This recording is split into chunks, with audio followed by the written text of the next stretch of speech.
భవిష్యత్తులో కాంగ్రెస్ ప్రభుత్వాన్ని ఎన్నుకుంటే నిరుపేద కుటుంబాలకు ఇళ్ల స్థలాలు ఉన్న వారికి డబ్బులు ఇస్తామని మాజీ మంత్రి సుదర్శన్ రెడ్డి చెప్పారు.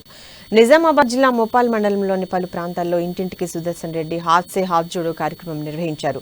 బీఆర్ఎస్ ప్రభుత్వం చేసిన వాగ్దానాలలో ఏ పని కూడా పూర్తి చేయలేదని, పనుల పేర్లు చెప్పి కమిషన్లు తీసుకున్నారని విమర్శించారు. నిజాయితీగా ప్రశ్నించే వారిపై కేసులు పెట్టి పోలీస్ స్టేషన్ చుట్టూ తిప్పుతున్నారని ఆరోపించారు. బీఆర్ఎస్ ను మళ్లీ ఎన్నుకుంటే మోచేతికి బెల్లం పెట్టినట్టు అవుతుందని తెలిపారు.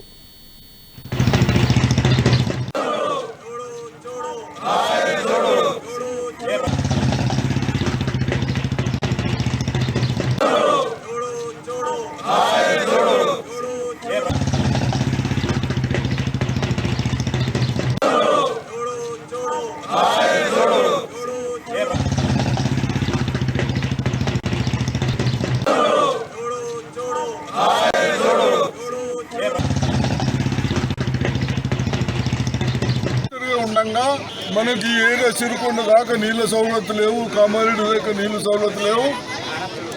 అది అట్లనే పెండింగ్ పెట్టి దాన్ని స్టార్ట్ చేసి సారంగపూడి దాకా భూమిలోకి వెళ్ళి పెద్ద టనల్ చేసి సారంగపూడి వేస్తే ఇక్కడి దాకా మంచిప్ప దాకా చేసినాం. మంచిప్పలో కూడా పెద్ద చెరువులకు ఉట్టి ఈ చిన్న లంబడి తండ్రి దగ్గర చెరువులకు వెళ్ళి నీళ్లు తీసుకునే విధంగా చేసినాం.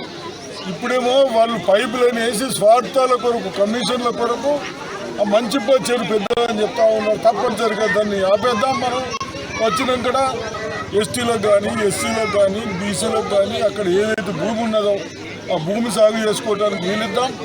మనం కూడా ఆ పైప్ లైన్ అన్ని క్యాన్సిల్ చేసి